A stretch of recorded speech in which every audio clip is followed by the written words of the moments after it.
परम गुरु निर्ग्रंथ सर्वज्ञ देव,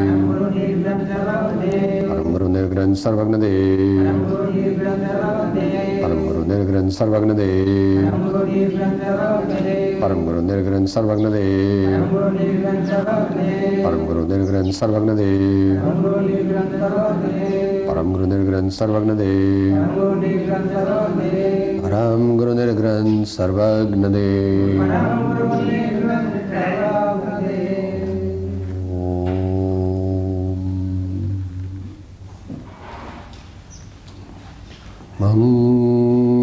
मंगलमय मंगलकरण वीतराग विज्ञान नमो ताहि जात भय अरिहंत आदिम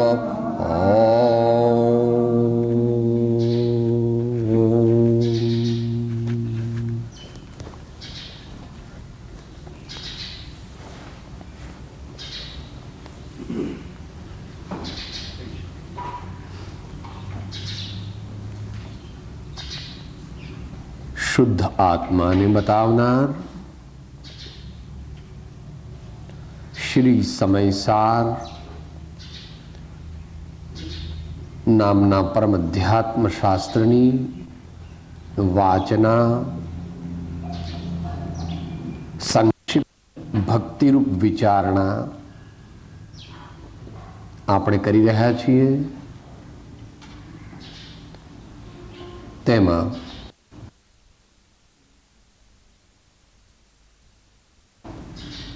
મધ્ય જ્ઞાન છે તેટલો આત્મા છે એવા આશયથી આપણને આચાર્ય દેવ ટીકાકાર સમજાવે છે।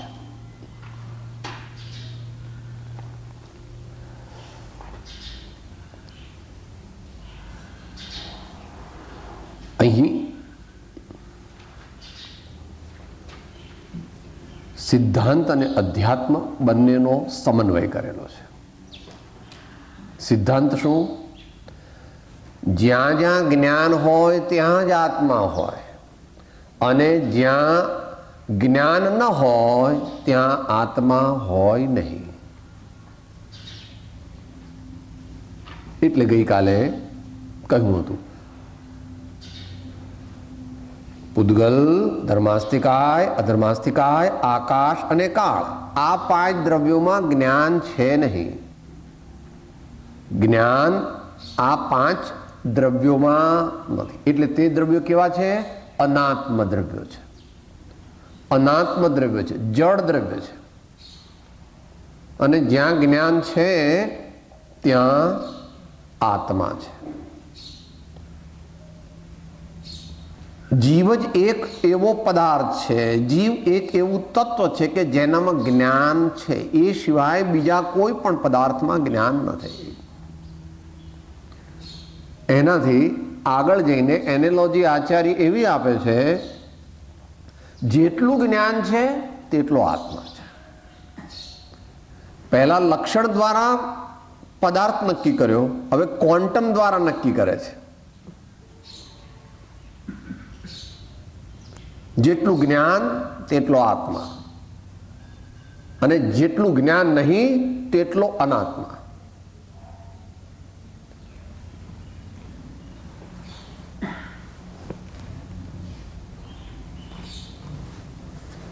કેમ આવું કરે છે? દ્રવ્યશ્રુત અને ભાવશ્રુત એવા બે ભાગ છે।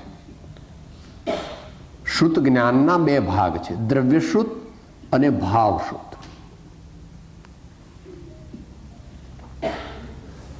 ભાવશ્રુત જે છે એ સમ્યક જ્ઞાન રૂપ છે। ગઈકાલે વાત એ આપણે કરી હતી કે જે પાંચ ભાગ કર્યા છે શ્રી તત્પાર સૂત્રમાં, મતિ, શ્રુત, અવધિ, મનઃપર્યય અને કેવળ, એ કોના ભાગ છે? સમ્યક જ્ઞાનના છે। ભલે ત્યાં લખ્યું નથી પણ સમ્યક જ્ઞાનના ભાગ, કારણ કે જ્ઞાનના ભાગ તો 8 થઈ જાય। એમાં કુમતિ, કુશુત ને કુઅવધિ ઉમેરવા પડે, પણ એને લીધા નથી. હવે સિદ્ધાંતને સમજાવ્યા પછી અધ્યાત્મની અપેક્ષાએ શું લેવા માંગે છે આચાર્ય મહારાજ? જેણે આત્માને જાણ્યો તેણે બધુંય જ્ઞાન જાણી લીધું. જેણે આત્માને જાણ્યો તેણે બધુંય જાણવા યોગ્ય જાણી લીધું. આગળ પહેલા એમ કીધું કે જ્ઞાન છે તેટલો આત્મા છે, આત્મા છે તેટલો જ્ઞાન છે. જ્યાં જ્ઞાન હોય ત્યાં આત્મા હોય, જ્યાં જ્ઞાન ન હોય ત્યાં આત્મા ન હોય. હવે શું કહે છે? જેણે સાચા જ્ઞાન દ્વારા આત્માને જાણ્યો તેણે બધું જાણી લીધું. બધું જાણી લીધું એટલે બધાય શાસ્ત્રો જાણી લીધા. આટલું બેકગ્રાઉન્ડમાં રાખીને હવે આપણે સમજવાનો પ્રયત્ન કરીએ કે બે રીતે શ્રુત કેવળીની વ્યાખ્યા ભગવાન કરે છે. 12 અંગ અને 14 પૂર્વને જાણે તેને શ્રુત કેવળી કહેવામાં આવે છે. તે વ્યવહાર નયની મુખ્યતાથી કહેવામાં આવે છે. અને આત્માને જાણે છે તે શ્રુત કેવળી છે. એ કઈ અપેક્ષાએ કીધું? ભાવ શ્રુતની અપેક્ષાએ. ભાવ શ્રુતની અપેક્ષાએ.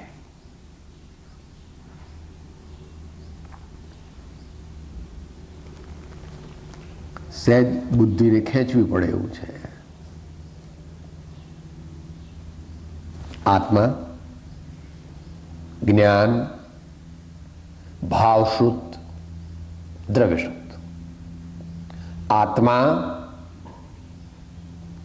ઇક્વલ ટુ જ્ઞાન. અહીં શું વિવક્ષિત છે? શુદ્ધ જ્ઞાન. એ કઈ રીતે પ્રતિપાદિત થાય છે? જ્યારે વ્યવહારથી પ્રતિપાદન કરો શુદ્ધ જ્ઞાનનું, ત્યારે દ્રવ્યશ્રુતની મુખ્યતા થઈ જાય છે.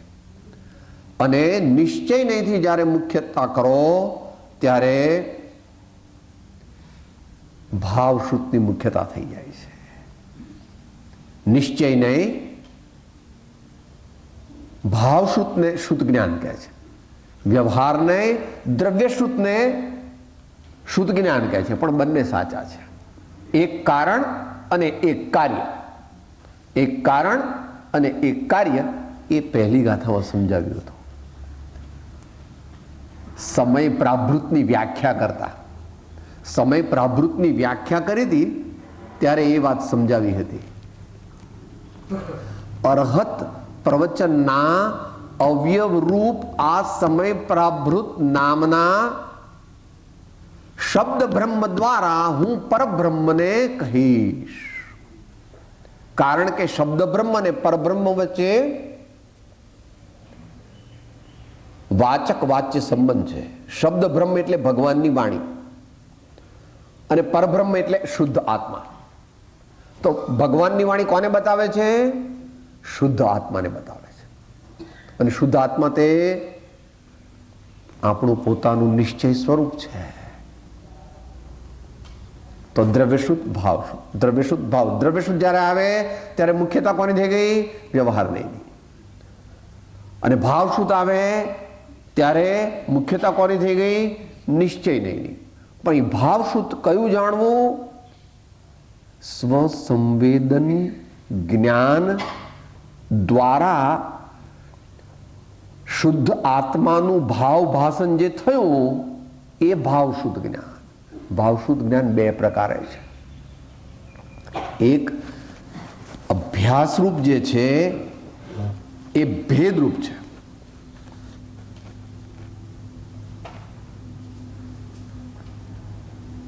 ગઈ વખતે આપણે એન્ડ કર્યો તો અહીંયાથી. કોઈ ધર્માત્મા આત્માનો અનુભવ કરે એ કેવી રીતે કરે છે? અભેદ ભાવશુદ્ધ જ્ઞાનરૂપ આત્માનો અનુભવ છે.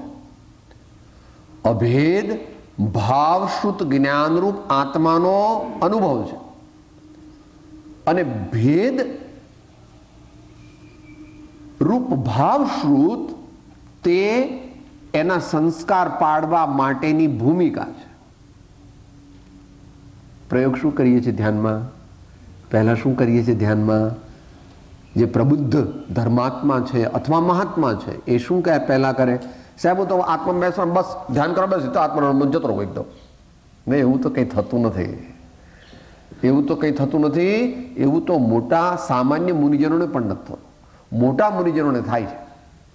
ધ્યાનમાં બેસે અને 5-10 મિનિટની અંદર નિર્વિકલ્પ સમાધિમાં ચાલ્યા જાય તો એને તો ભગવાન જેવા જાણવા. એમને ને ભગવાનને પછી કંઈ બહુ છેટું ઘણો પ્રયત્ન કરે ત્યારે ઘણા દિવસે કોક વાર નિર્વિકલ્પ થાય એ જ્ઞાની. અને મધ્યમ શ્રાવક સુધી મધ્યમ પ્રયત્નથી નિર્વિકલ્પ થાય તે ઉત્તમ શ્રાવક, અને સાધારણ પ્રયત્નથી સમાધિ દશામાં જતા રહે તે ઉત્તમ મુનિ. તે ઉત્તમ મુનિ જે અત્યારે પ્રાય થતા નથી. મુનિ થતા નથી એમ નહીં, ઉત્તમ મુનિ પ્રાય નથી. પણ ઉત્તમ મુનિના પણ અનેક ભાગ છે, એટલે એમાં આપણે જવાની જરૂર નથી. કારણ કે ઉત્તમ મુનિની વ્યાખ્યા કરવી અઘરી છે. શુદ્ધ ભાવયુક્ત મુનિ છે તે પણ રૂડા મુનિ છે, પણ ઉત્તમ મુનિ એ અત્યારે થતા નથી. કે તમે કેમ એવું કહો છો? તમે મુનિપણાના વિરોધી લાગો છો. કે જો ભાઈ, મારા સ્વામી સર્વજ્ઞ પ્રભુ, અને એ પોતે જ એમ કહે છે કે 7મું ગુણસ્થાન આખું અત્યારે છે નહીં. 7મું ગુણસ્થાન અત્યારે આખું છે નહીં. માટે એવા શુદ્ધોપયોગી મુનિ થતા નથી. એ તો એમને પણ લાગુ પડે છે. અને છતાં તેઓ ઉત્તમ પરમ પૂજ્ય અપ્રમત્ત યોગીશ્વર છે, અને એમની આપણે ભક્તિ પૂજા કરીએ છીએ એ પણ યોગ્ય છે. કારણ કે તેઓ વારંવાર તો આત્માનો અનુભવ કરે છે. વારંવાર તો આત્માનો અનુભવ કરે છે, પરંતુ એવો અનુભવ કરી શકતા નથી કે જેથી તેઓ કર્ણાનુયોગની અપેક્ષાએ શુદ્ધોપયોગી મુનિ કહી શકાય. કારણ કે એ તો તે ભવે ચાલ્યા જવાના હોય મોક્ષે, એવા મુનિ હોય તે જ કર્ણાનુયોગની અપેક્ષાએ એવા તદ્ભવ મોક્ષગામી શુદ્ધોપયોગી મુનિ અથવા એની નજીકવાળા પણ મુનિ બે ભાગ પાડવા હોય તો કઈ રીતે પાડશો? ચરણાનુયોગમાં આવી જવું પડે. દરરોજ 3 વાર સામાયિક સિદ્ધ કરે તે ઉત્તમ મુનિ. દરરોજ 3 વાર સામાયિકની સિદ્ધિ કરી શકે તે ઉત્તમ મુનિ.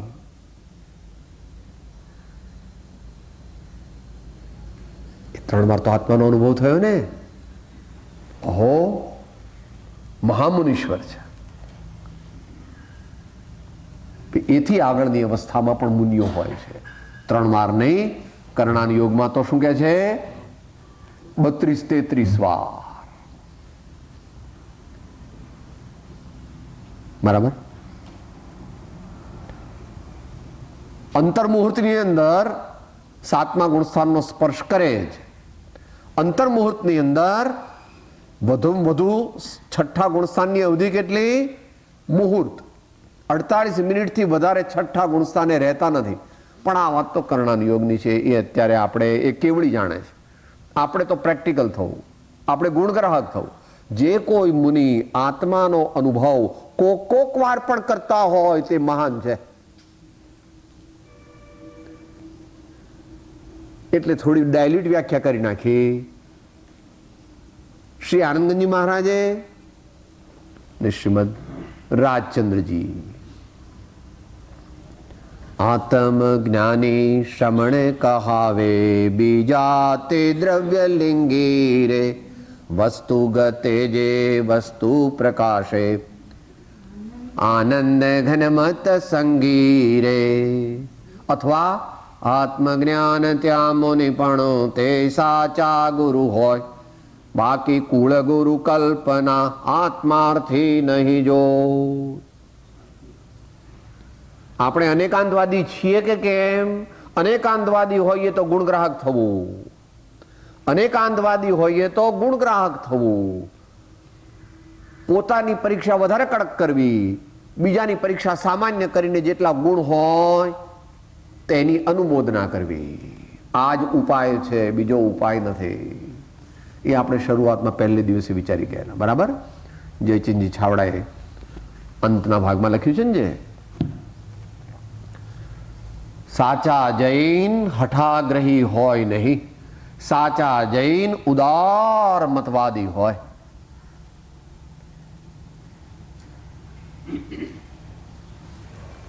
કે સાહેબ કેટલા ઉદાર મતવાદી?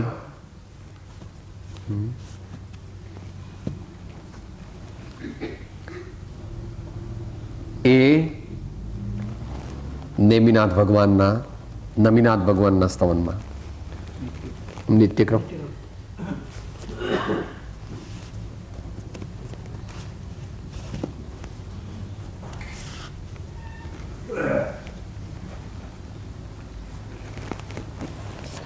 અહીંયા હોય છે ભાઈ.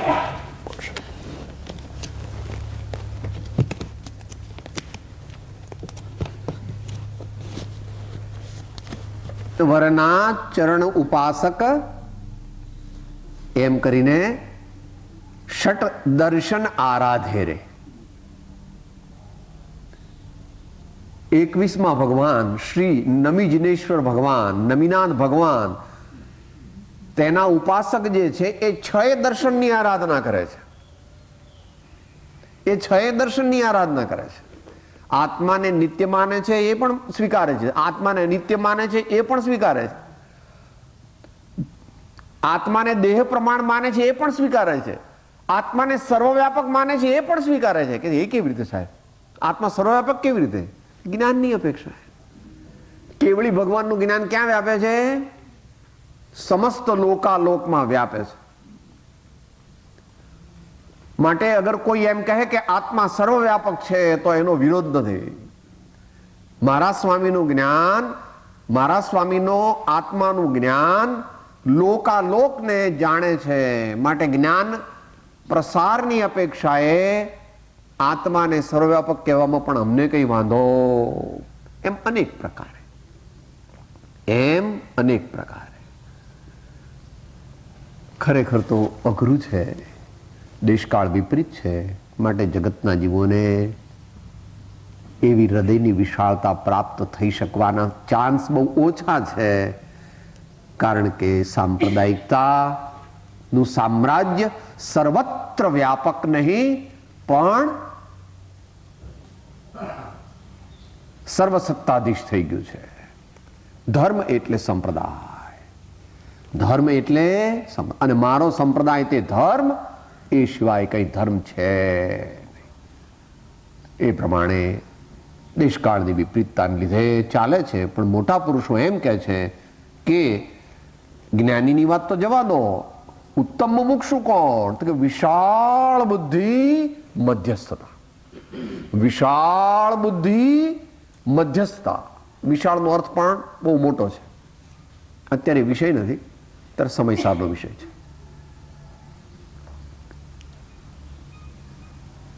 આત્માનો અનુભવ સમ્યક જ્ઞાન, સમ્યક દર્શન, સમ્યક ચારિત્રની એકતાથી જે વારંવાર કરે છે તે મુનીશ્વર છે, મોટા મુનીશ્વર છે. કોક વાર પણ આત્માનો અનુભવ કરે તો પણ તેને વંદનાદિ કરવામાં વાંધો નથી. જેણે આત્માનો અનુભવ કર્યો અને કરવામાં રસિક છે, કરવામાં ઉદ્યમશીલ છે, તેવા મોટા ધર્માત્મા તે પણ મુનિ જ છે. એમ અહીંયા કહી દીધું. આત્મજ્ઞાન ત્યાં મુનિ પણ. અહીં આચાર્ય દેવ હવે આપણને આગળ લઈ જાય છે. 21માં ભગવાનનું સ્તવન જે છે એ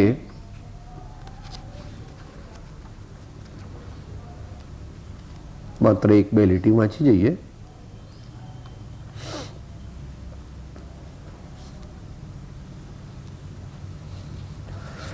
ષટદરી સણજીન અંગ ભણીજે ન્યાસ ષડંગ જે સાધે રે નમીજી ન વરના ચરણ ઉપાસક ષટદરી સણ આરાધે રે. એમ કરીને પછી એક એક દર્શનને એક એક ઉપમા આપી છે. એક એક દર્શનને એક એક ઉપમા આપી છે અને એમાં જે જીન દર્શન જે છે એને ક્યાં મૂક્યું છે? જૈન જીનેશ્વર વર ઉત્તમ અંગ અંતરંગ બહિરંગે રે અક્ષર ન્યાસ ધરા આરાધક આરાધે ધરી સંગે રે જીનવર માસ ઘળા દરીસણ છે દર્શને જીનવર ભજનારે સાગર માસ ઘળી તટીની સહી તટીની માં સાગર ભજનારે નમીજીન વરના ચરણ ઉપાસક ષટદરીષણ આરાધે રે.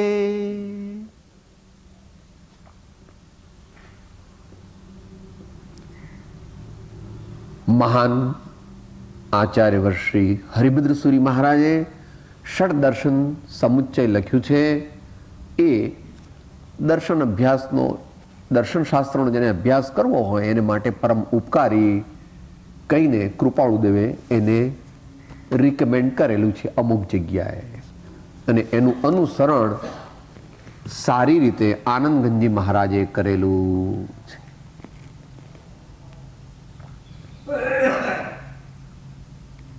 તો વ્યવહારથી અને નિશ્ચયથી શુદ્ધ કેવડીની વ્યાખ્યા અહીં આચાર્યદેવ કહે છે તે જાણીએ. તેથી અન્ય પક્ષનો અભાવ હોવાથી જ્ઞાન આત્મા જ છે એ પક્ષ સિદ્ધ થાય છે.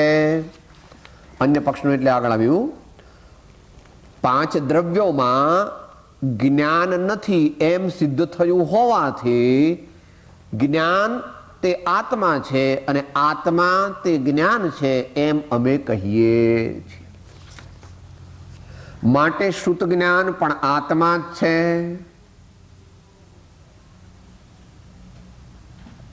અંગ અંગીને એક કરી નાખ્યા. અંગ અંગીને એક કરી નાખ્યા. જેમ આપણે સૂંઢ દેખીને કીધું કે હાથી છે, આમાં હાથી છે, હાથી તો દેખાયો નથી, માત્ર પાણી જ ઉડતું દેખાય છે તળાવમાં, તો કહીએ છીએ કે આમાં હાથી સ્નાન કરે છે. પણ હાથી તો દેખ્યો નથી. પણ હાથીની સૂંઢમાંથી નીકળતું પાણી આવું હોય છે માટે આમાં સૂંઢ છે, સૂંઢ છે માટે હાથી છે. અંગ ને જાણવા માત્રથી અંગીનો નિશ્ચય કર્યો. અંગ અંગી કથનચિત એક છે એવું ભગવાન સ્વીકારે છે. માટે શ્રુત જ્ઞાન પણ આત્મા જ છે. એકાંત ન લેવો, નહીં તો મતિ જ્ઞાન તે અનાત્મા થઈ જશે. અવધિ જ્ઞાન, મનપરે જ્ઞાન ને કેવળ જ્ઞાન અનાત્મા થઈ જશે એમ છે નહીં. દરેકનો સ્વીકાર કરવો. અહીં શુદ્ધ જ્ઞાનની મુખ્યતા છે. જેની મુખ્યતા હોય એને આખો ઘણીવાર કહેવામાં આવે છે. કેવી રીતે? ક્ષમાથી મોક્ષ થાય એમ કે, પછી બીજી વાર કે વિનયથી મોક્ષ થાય, ત્રીજી વાર કે દાનથી મોક્ષ થાય, ચોથી વાર કે બ્રહ્મચર્યથી મોક્ષ થાય. કે સાહેબ તમારું ઠેકાણું છે કે નહીં? ગમે તેમ બોલો છો. બરાબર છે. જે સમયે જેની મુખ્યતા હોય તેને મુખ્ય કરીને, ક્ષમા એ આત્માનું અંગ છે. ક્ષમા એ આત્માનું એક અંગ છે માટે ક્ષમાથી મોક્ષ થાય એમ કહેવામાં વાંધો નથી. પણ એવો હઠાગ્રહ કરે કે એકલી ક્ષમાથી જ મોક્ષ થાય, વિનયની જરૂર નથી, સંતોષની જરૂર નથી, બ્રહ્મચર્યની જરૂર નથી, એમ નથી પ્રભુ.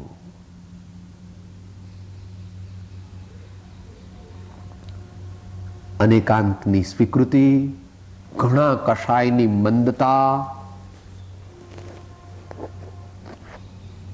વિશાળ હૃદય, સામા ગમે તેવા પોતાના વિરોધીના વિચારને પણ મધ્યસ્થપણે વિચારવાની શક્તિ જેનામાં છે તેવા મહાજ્ઞાની ધર્માત્મા છે.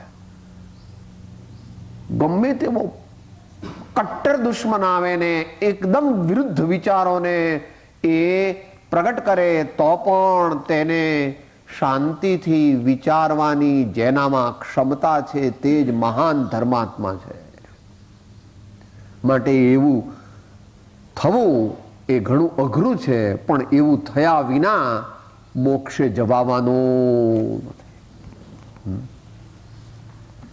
દુર્જન ક્રૂર કુમાર્ગ રતો પર ક્ષોભ નહીં મુઝકો આવે. દુર્જન ક્રૂર कुमार्ग रतों पर क्षोभ नहीं मुझको आवे. साम्य भाव रखूं मैं उन पर ऐसी परिणति हो जावे. दिल्ली दूर है.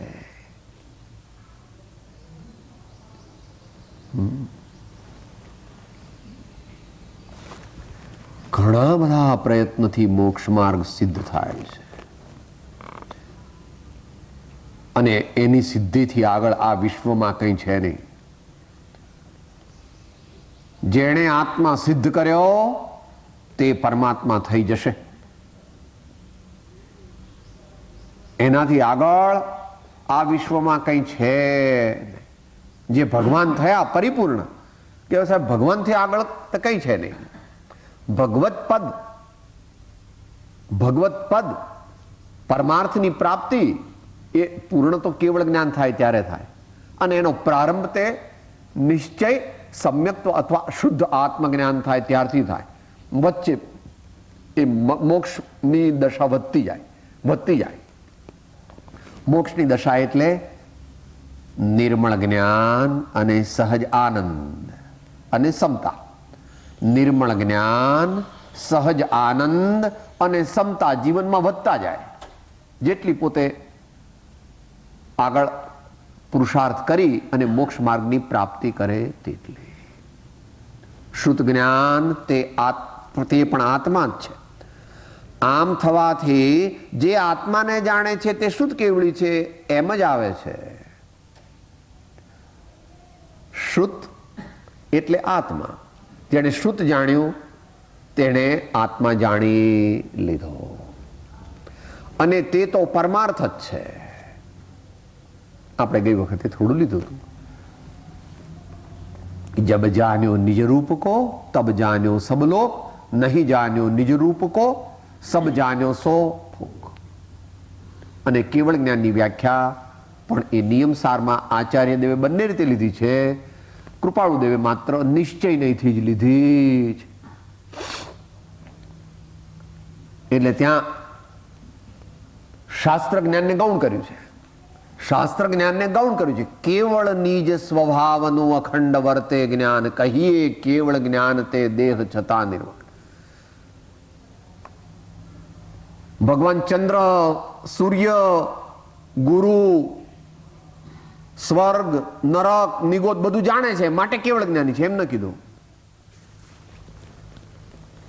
આત્માને સંપૂર્ણપણે જાણ્યો છે માટે ભગવાન કેવળ જ્ઞાની છે.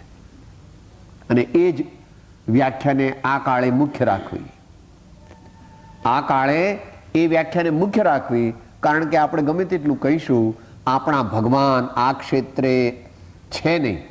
અને આપણા ભગવાન આપણા એટલે આપણા નથી હો. આપણે જેને માનીએ છીએ તે ભગવાન આપણી માલિકીને નથી. ભગવાન તો જે માને તેના ભગવાન. પણ આપણે જેને ભગવાન કહીએ છીએ એવી કોઈ વ્યક્તિ આ વિશ્વમાં અત્યારે છે નહીં. તેમ વળી વિતરાગ દર્શન એમ કહે છે કે કોઈ વ્યક્તિ એવી થઈ શકતી પણ નથી. માટે સર્વજ્ઞની વાત જ્યારે આવે ત્યારે બહુ ડોગમેટિક થવું નહીં. દુનિયામાં પોતાની શ્રદ્ધા માટે બરાબર છે, પોતાના નિર્ણય માટે બરાબર છે, બાકી એનો બહુ વાદ વિવાદ કરવા માટે યોગ્ય દેશકાળ નથી, અને એ કરવું યોગ્ય પણ નથી. કારણ કે પ્રત્યક્ષ પ્રમાણનો આપણે જ નિષેધ કર્યો, અને ભગવાનનું શાસન બંને પ્રમાણથી ચાલે છે. ભગવાને પ્રત્યક્ષ પ્રમાણ અને પરોક્ષ પ્રમાણ બંનેને માન્યા છે. એમાં આપણે પ્રત્યક્ષ બતાવી શકતા નથી. માટે સર્વજ્ઞની સિદ્ધિને આપણી શ્રદ્ધાથી માનવી, યુક્તિથી માનવી બરાબર, પણ એના ઉપર બહુ ઇન્સિસ્ટન્સ કરી અને બીજાઓને ઉતારી પાડવાની વાત આ કાળે કરવી એ બુદ્ધિમાન પુરુષોનું કર્તવ્ય નથી.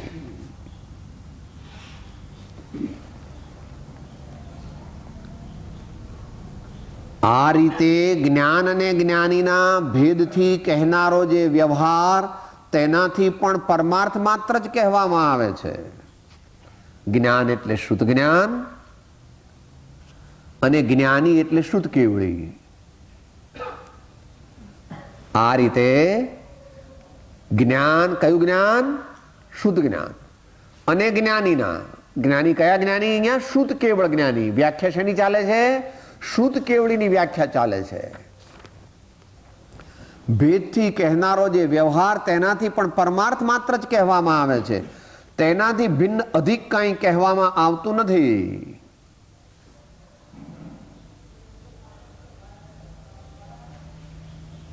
નિશ્ચયની મુખ્યતાથી કહી દીધું. નિશ્ચય, જેણે આત્મા જાણ્યો એને અમે શુદ્ધ કેવળી કહીએ છીએ. જેણે આત્મા જાણ્યો એને અમે શુદ્ધ કેવળી કહીએ છીએ. એમ કરીને નિશ્ચયની મુખ્યતા કરી દીધી. છતાં હવે વ્યવહારનો સ્વીકાર કરશે. હવે વ્યવહારનો સ્વીકાર કરશે. વળી into inverted comma, double inverted comma, જે શુદ્ધથી કેવળ આત્માને જાણે છે તે શુદ્ધ કેવળી છે એવા પરમાર્થનું પ્રતિપાદન કરવું અશક્ય હોવાથી જે સર્વ શુદ્ધ જ્ઞાનને જાણે છે તે શુદ્ધ કેવળી છે એવો વ્યવહાર પરમાર્થના પ્રતિપાદકપણાથી પોતાને દ્રઢપણે સ્થાપિત કરે છે.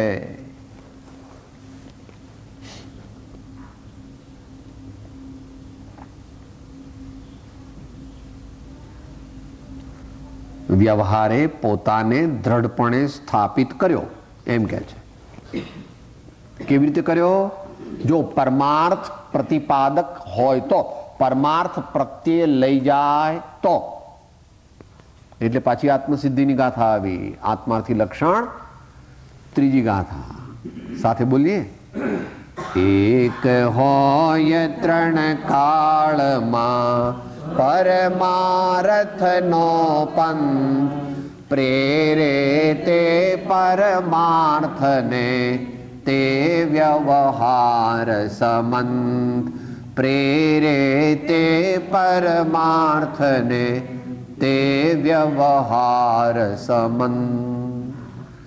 બહુ જ માર્મિક છે. એને નેગેટિવલી ને પોઝિટિવલી બંને રીતે સમજી લેવી. પ્રેરે તે પરમાર્થને તે વ્યવહાર સંમત. નથી પ્રેરતો તે પરમાર્થને તે વ્યવહાર નથી સંમત. એમ ગણી લેવાનું. પરમાર્થની પ્રાપ્તિ માટે વ્યવહાર કરશે તો એની ઉન્નતિ નહીં થાય એમ નથી. વ્યવહાર કરશે તો ઉન્નતિ તો થશે, પણ અહીંયા ઉન્નતિનો અર્થ મોક્ષની પ્રાપ્તિ.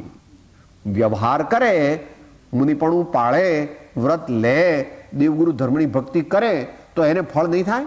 ફળ તો થશે, પણ સ્વર્ગાદિની પ્રાપ્તિ તે મુખ્ય ફળ નથી. ફળ મુખ્ય કયું છે? મોક્ષની પ્રાપ્તિ તે મુખ્ય ફળ છે. માટે સામાન્ય વ્યવહાર કરે તો એને મોક્ષની પ્રાપ્તિ થતી નથી. પણ કોઈ એમ કે સાહેબ વ્યવહાર કરવો જ નહીં, આના કરતા તો આપણે બંગલા, મોટર, દીકરા દીકરી, સોનું ચાંદી, બસ મસ્તી, બસ ટાઈમ મળે તો સ્વિટ્ઝરલેન્ડ જઈને હરવું ફરવું. એમ બરાબર નથી.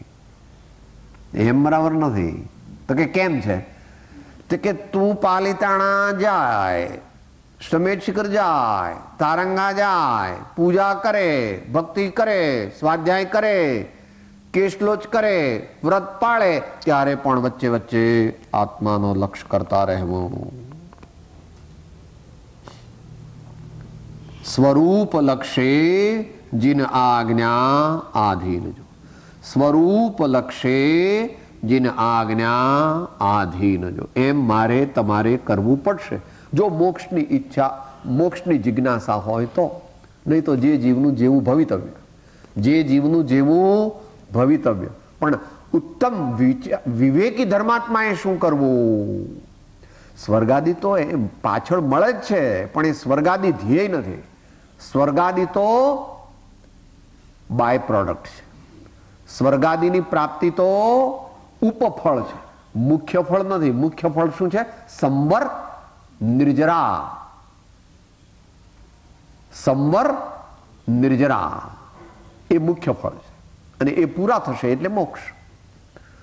આ સંવર અને નિર્જરા વધતા વધતા શું થાય? મોક્ષ. નિર્જરા એટલે પાર્શિયલ મોક્ષ, સંવર એટલે પાર્શિયલ મોક્ષ, અને મોક્ષ એટલે પૂર્ણ મોક્ષ.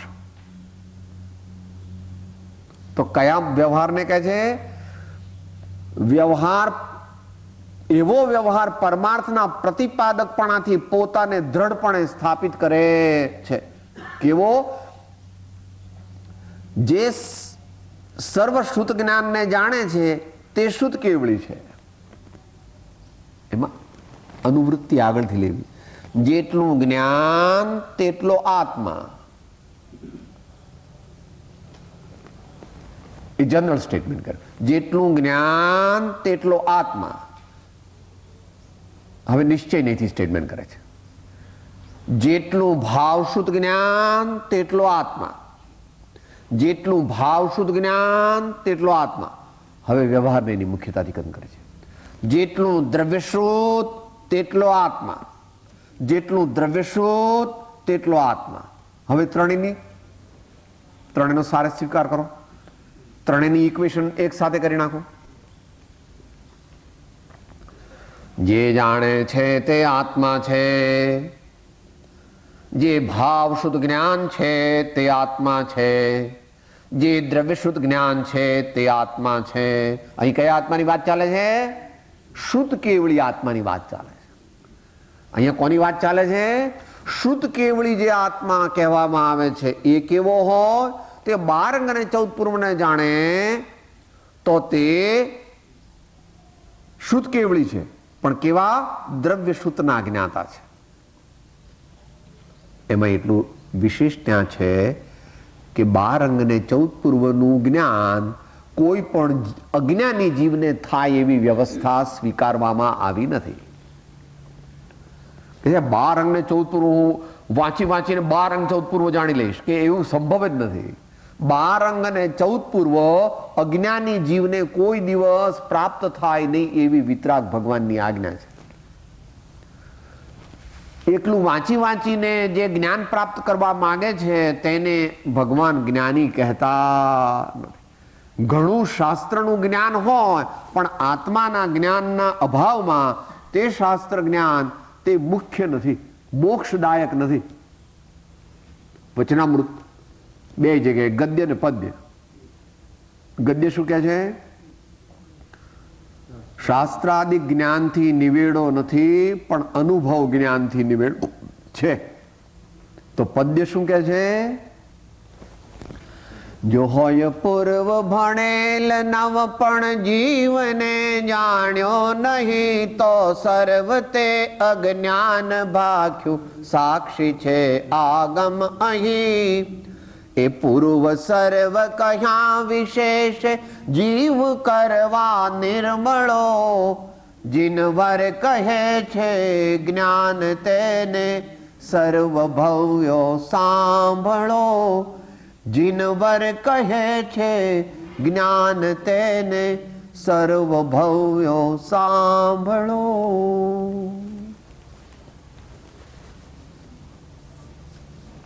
જરા અઘરું છે, અઘરું છે. આમ તો સમજે, પોતાનું કલ્યાણ જો નક્કી કરે તો સહેલું છે, પણ પોતાનું કલ્યાણ કરવું નથી, વાતો કરવી છે. પોતાનું જ્ઞાનીપણું, પોતાનું મોટાઈ પ્રતિપાદિત કરવી છે, બીજાને સામાન્ય ગણવા છે. ભાષા જ્ઞાન, વ્યાકરણ જ્ઞાન, ન્યાયના શાસ્ત્રો, એ બધાથી પોતાની મોટાઈ સ્થાપિત કરવી છે, એ બધાના જ્ઞાનથી. તો પ્રભુ તારી મરજી. અહીંયા તો એનું કામ નથી. અહીંયા તો કોનું કામ છે? કે છે કોનું? કહો તો કોનું કામ છે અહીંયા? છે તૈયારી? સાહેબ મન ન ફાવે, ફેરી લો, બહાર છે. હજુ ઘણી વાર છે. હજુ ઘણી. આ તો ભગવાન, આ તો અહીંયા તો શાસ્ત્રીય રીતે કહે છે, ન્યાયથી કહે છે, યુક્તિથી ને અનુભવથી કહે છે, પણ સંતો પણ પોતાના અલ્પ અનુભવથી પણ એ કહે છે, ભક્તિ કરવી હોય તેણે રાંક થઈને રહેવું ને મેલવું અંતર કેરું માન રે, મેલવું અંતર કેરું માન રે. જ્યારે તારી આવી તૈયારી હોય ત્યારે આવજે. જ્યાં સુધી મોટો ભા થવું છે, મારા જેવો કોઈ નહીં, સૌથી મોટો હું કહું તેમ તમે બધા કરો, તમને બધાને કંઈક સમજણ પડતી નથી, એવું બધું મનમાં હોય ત્યાં સુધી પરમાર્થની પ્રાપ્તિ સંભવતી. માટે વિનયથી માર્ગ પ્રાપ્ત થતો નથી, પણ પરમ વિનયથી થાય છે એમ કીધું 254માં. વિનય નહીં, વિનય તો છે, પરમ વિનય જોઈએ. વિનય તો ભૂમિકા બનાવે, પણ પરમ વિનય હોય તો પરમ વિનય પ્રગટે તો અલ્પકાળમાં આત્મજ્ઞાન થઈ જાય. એમ લીધો છે ને આખો ક્રમ 254નો. અત્યારે આ પ્રમાણે વ્યવહારની નિમુખ્યતાથી 12 અંગ અને 14 પૂર્વરૂપ જે જ્ઞાન છે તેને જાણે તે શુદ્ધ કેવળી છે, અને ભાવ શુદ્ધ જ્ઞાનથી, અનુભવ જ્ઞાનથી જે આત્માને જાણે તે નિશ્ચય નહીંની અપેક્ષાએ શુદ્ધ કેવળી છે. બંનેનો સમન્વય કરવો, બંનેનો સમન્વય કરવો. પણ દ્રવ્ય શુદ્ધ જ્ઞાન 12 અંગ 14 પૂર્વનું આત્માનો પ્રગાઢ અનુભવ ન કરે, એટલે આત્માનો અત્યંત અનુભવ ન કરે એવા જ્ઞાનીને પણ થતું નથી.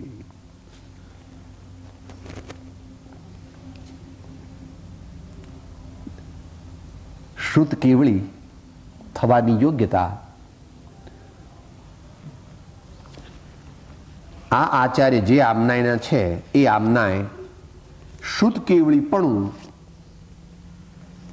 ગૃહસ્થને સ્વીકારવામાં આવ્યું નથી. મુનિરાજ હોય તે જ 12 અંગ ને 14 પૂર્વના જ્ઞાતા હોય છે એવું આ આમનાય સ્વીકારે છે. માટે જેમ છે તેમ જાણવું. જેમ છે ત્યાં બીજું પ્રમાણ નથી, આગમ જ પ્રમાણ છે. એટલે પુરવાર કરી આપો, એ પુરવાર નથી, આગમ પ્રમાણ છે. આચાર્ય દેવ એમ કહે છે કે ગૃહસ્થને 12 અંગ અને 14 પૂર્વ રૂપી અબજો અબજો અબજો અબજો શ્લોક યાદ રહે અને એનું જ્ઞાન હોય એવી વ્યવસ્થા તો નથી. જે આ શાસ્ત્ર લખે છે એ જ પોતે શુદ્ધ કેવળી વ્યવહાર નહીંથી નથી, પણ એમના ગુરુ, અને ગુરુ પણ ગમક ગુરુ, તે શુદ્ધ કેવળી છે. કયું છે? બોધ પાહુડ. બરાબર ને? બોધ પાહુડની ગાથા છે ને. 12 અંગ ને 14 પૂર્વના જ્ઞાતા શુદ્ધ ભદ્રબાહુ સ્વામી જેના ગમક ગુરુ છે તેવા કુંદ કુંદ મુનિએ આ પાહુડ લખ્યું છે. એવી ગાથા અષ્ટપાહુડમાં આવે. પોતે પણ શુદ્ધ કેવળી નથી. કયા 12 અંગ 14 પૂર્વ જાણવાની અપેક્ષાએ? પેલી અપેક્ષાએ તો શુદ્ધ કેવળી છે, કારણ કે વારંવાર આત્માનો અનુભવ કરે છે, માટે શુદ્ધ કેવળી છે. પરંતુ 12 અંગ અને 14 પૂર્વ તો છેલ્લા ભદ્રબાહુ સ્વામી થયા, ભદ્રબાહુ 1 જેને કહેવામાં આવે છે, ત્યાર પછી એટલી બધી શક્તિ કોઈની રહી નહીં એમ બંને આમના સ્વીકારે છે. બધા જૈનો પોતાના આદિગુરુ તરીકે શુદ્ધ કેવળી ભદ્રબાહુ સ્વામીને માને, કારણ કે એ છેલ્લા શુદ્ધ કેવળી હતા. આ પ્રમાણે ટૂંકમાં 9મી અને 10મી ગાથા છે. અત્યારે બીજી ગાથા બોલીને પછી આપણે થોડું ચિંતન કરીશું.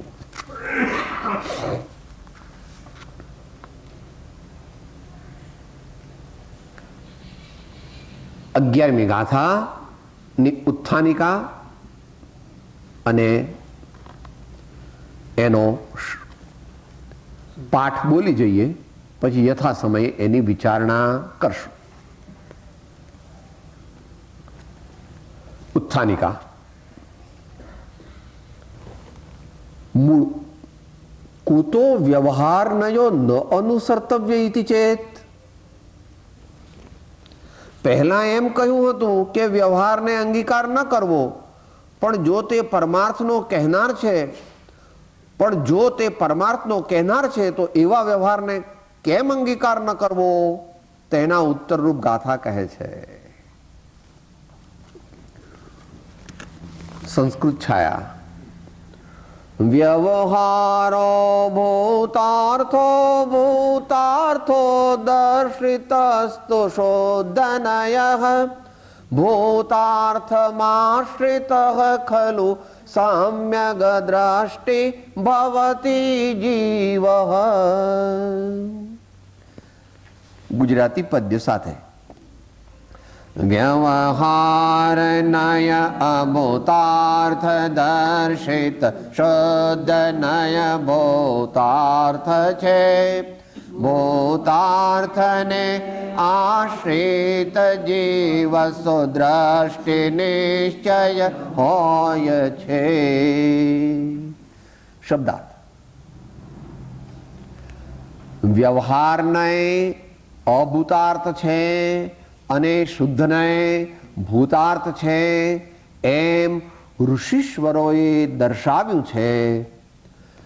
જે જીવ ભૂતાર્થનો આશ્રય કરે છે તે જીવ નિશ્ચયથી સમ્યક દ્રષ્ટિ છે.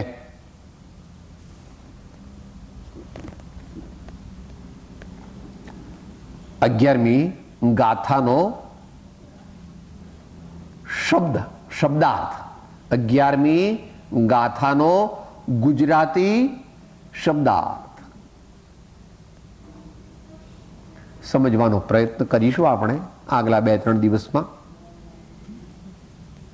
પણ સમજી લઈએ કે વ્યવહારને અને નિશ્ચયને એ કોઈ બે નહીં નથી. નિશ્ચય નહીંના પણ જ્યારે પ્રમાણની અપેક્ષાએ વિચારે, સિદ્ધાંતની અપેક્ષાએ વિચારે, નિશ્ચય નહીંના પણ અનેક ભાંગા છે અને વ્યવહાર નહીંના તો અસંખ્યાત ભાંગા છે. જેણે દ્રવ્ય સંગ્રહ આદિ દ્વારા નિશ્ચય નહીંના અને વ્યવહાર નહીંના ભાંગા ન જાણ્યા હોય તેને અહીંયા આગળ વિશેષ ખ્યાલ આવશે નહીં. એ નિશ્ચય નહીંના 3 ભાંગા જાણી લીધા છે આપણે, એમ માની લેવાનું. પરમ શુદ્ધ નિશ્ચયને જે પર્યાયને બાકાત રાખે છે, જેની વાત આગળ આવી ગઈ, પ્રમત અપ્રમત હું નથી. શુદ્ધ નિશ્ચયને જે કેવળ જ્ઞાન આદિને અને સમ્યક દર્શન જ્ઞાન ચારિત્ર આદિને આત્માનું કાર્ય કહે છે. આત્માનું કાર્ય શું? સમ્યક દર્શન જ્ઞાન ચારિત્ર પ્રગટ કરવા, કેવળ જ્ઞાન પ્રગટ કરવું તે આત્માનું કાર્ય છે. અને અશુદ્ધ નિશ્ચય નહીં, એ અજ્ઞાની જીવોનું કાર્ય શું? ક્રોધાદિ કરવા. તે અજ્ઞાની જીવોનું કાર્ય શું? અજ્ઞાન ભાવ કરવો, ક્રોધાદિ ભાવ કરવા. એ અશુદ્ધ નિશ્ચય નહીંથી આત્મા ક્રોધાદિનો કરતા છે. અશુદ્ધ નિશ્ચય નહીંથી આત્મા ક્રોધાદિનો કરતા છે. શુદ્ધ નિશ્ચય નહીંથી આત્મા સમ્યક દર્શનાદિનો કરતા છે. અને પરમ શુદ્ધ નિશ્ચય નહીંથી આત્મા કરતા કોઈ પણ વસ્તુનો નથી. કારણ કે પરમ શુદ્ધ નિશ્ચય નહીંથી આ વિશ્વમાં બંધ પણ નથી, મોક્ષ પણ નથી. કહો તો બધાય જીવો સંસારી છે અને કહો તો બધાય જીવો સિદ્ધ છે. કારણ કે ત્યાં સંસારી અને સિદ્ધ એવા ભેદ રૂપ પર્યાય તેનો પરમ શુદ્ધ નિશ્ચયને સ્વીકાર કરતો માટે નય અને પક્ષ એથી જે રહિત થશે તે જ આત્માને પામશે. બાકીના જીવો શાસ્ત્રની જાળમાં એક જન્મ, 2 જન્મ, 5 જન્મ, 50 જન્મ, 100 જન્મ પણ પૂરા કરશે તો તેથી પ્રાપ્તિ થવાની. માટે જે મુમુક્ષુ છે તે જેટલો નિષ્પક્ષ થશે, જેટલો મધ્યસ્થ થશે, જેટલો કોઈ પણ પ્રકારના आग्रह वगर मात्र जो मेरे कल्याण के लिए है वो ही मैं करना चाहता हूं, मुझे तो मेरा आत्म कल्याण चाहिए, इसके लिए आपकी जो आज्ञा है सो मैं अंगीकार करता हूं. मुझे आत्म कल्याण करना है, उसके लिए आपकी जो आज्ञा है उसको मैं अंगीकार करता हूं. त्यारे पछी सदगुरु समझावशे कि पर कल्याण की जिसकी भावना नहीं है उसका कभी आत्म कल्याण होता ही नहीं. पर कल्याण की जिसकी भावना नहीं है वो आत्म कल्याण कभी कर नहीं सकता, और पर कल्याण करने का जिसको कर्तृत्व भाव है वो भी कभी आत्म कल्याण नहीं कर सकता. ત્યાં પણ 2 વિભાગ છે. સ્વાર્થમાં જ રાચે, સ્વાર્થ એટલે અહીંયા સામાન્ય રીતે સ્વાર્થ જે ગણવામાં આવે છે, જેનો ત્યાગ કરે છે તે જ્ઞાની મુનિ છે. स्वार्थ त्याग की कठिन तपस्या बिना खेद जो करते हैं ऐसे ज्ञानी साधु जगत के दुख समूह को. અને બીજી બાજુ બીજાનું જ કલ્યાણ કરવું છે એવો કર્તૃત્વ ભાવ, એવું પરને બીજાને સુધારી નાખવાની જ વૃત્તિ જેની છે એવા જીવને પણ આત્મકલ્યાણની પ્રાપ્તિ થતી. જ્ઞાનીઓનો પરોપકાર સહજ પરોપકાર છે, સ્વાભાવિક પરોપકાર છે. મંદ કષાયની ભૂમિકામાં ઉત્તમ મુમુક્ષુ, ચોથું ગુણસ્થાન, પાંચમું ગુણસ્થાન અને છઠ્ઠું ગુણસ્થાન એમાં અવશ્ય પરોપકારની પ્રવૃત્તિ હોય છે. સાતમા ગુણસ્થાનને તેથી આગળ પરોપકારની પ્રવૃત્તિ હોતી. એકલો શુદ્ધ ઉપયોગ આવી ગયો, ત્યાં આગળ કોઈ બીજો વિકલ્પ છે. આમ ઘણા પડખાથી, ઘણી અપેક્ષાથી, ઘણી મધ્યસ્થતાથી જે જીવો આ તત્વને જાણે છે તે તત્વને પામે છે. આપણે પણ તેવો પ્રમાણિક પ્રયત્ન કરી અને આત્મજ્ઞાન, આત્મસમાધિ પામવાનો પુરુષાર્થ કરીએ.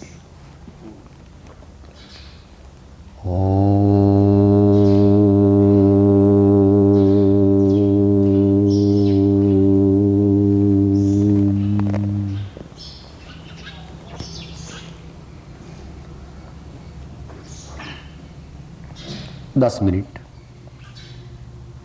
જે વિચારી ગયા, સાંભળ્યું તે વિશે વિચારણા કરવી. મન વ્યગ્ર થઈ જાય તો આંખ ઉઘાડવી. ભગવાન પણ બિરાજમાન છે, ગુરુદેવોના ચિત્રપટ આદિ પણ વિદ્યમાન છે. તે જોઈ અને પોતાના ચિત્તને નિર્મળ અને સ્થિર કરવું.